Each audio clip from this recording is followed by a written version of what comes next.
particular special anecdotes with many prominent people like Jasper. Could you tell a few words related to Jasper's story? Well, Jasper, actually, I met because a colleague of mine, Marc Colognier, who did his PhD in London, he and I, after he got his PhD, did a joint project on the lateral geniculate nucleus. And then some years later, Marc invited me to the University of Montreal, where Jasper was the chairman. And Jasper actually was away for most of the time that I was visiting there, so he offered me his office. So I had this wonderful office, this desk with a view of the Laurentian Mountains, and Marc and I worked for 4 or 5 weeks together. And yes, I did meet Jasper, and I was invited to his home, and it was a very, very pleasant visit to Montreal. Yeah, I mean, another, I think, according to me, it's a milestone in the story of neuroscience in the world. European Journal of Neuroscience, you are the first, maybe creator of. Well, yes, I was the founding editor, I think that's the way to put it. This was soon after we moved to Oxford. We were just moving into a house in Headington, just outside Oxford.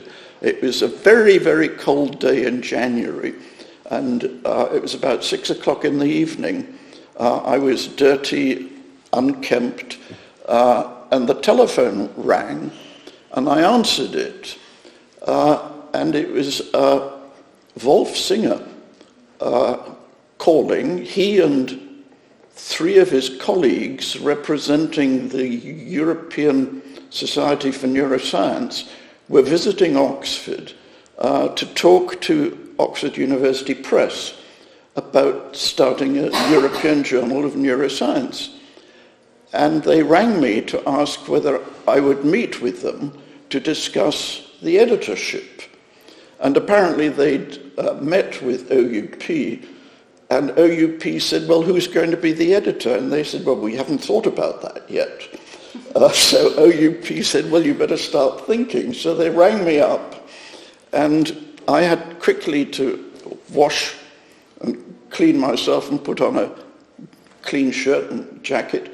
And I joined them. They were having dinner at a local restaurant, and we discussed the journal, and I agreed, yes, that would be a fun thing to do, and it was a fun thing to do. I mean, it was a wonderful start to a journal because we had representatives from about 7 or 8 different countries, all with completely different approaches to how one worked together as a group. This was in the early days of Europe. And we had a long argument as to what the journal should be called. I mean, I suggested frivolously that it should be called Neurope, but nobody wanted Neurope. But anyway, in the end, we decided on the European Journal for Neuroscience, which some of my colleagues thought was a bit parochial, and now many people prefer to refer to it as the EJN, rather than the European Journal for Neuroscience. I still like to think of it as the European Journal for Neuroscience. And one very lovely part of starting that journal was that the journal needed a cover.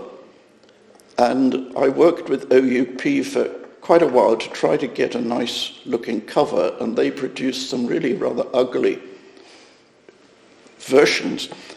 And in the end, I realized that my professor's wife, Professor Young's wife, was in Oxford. She was an artist.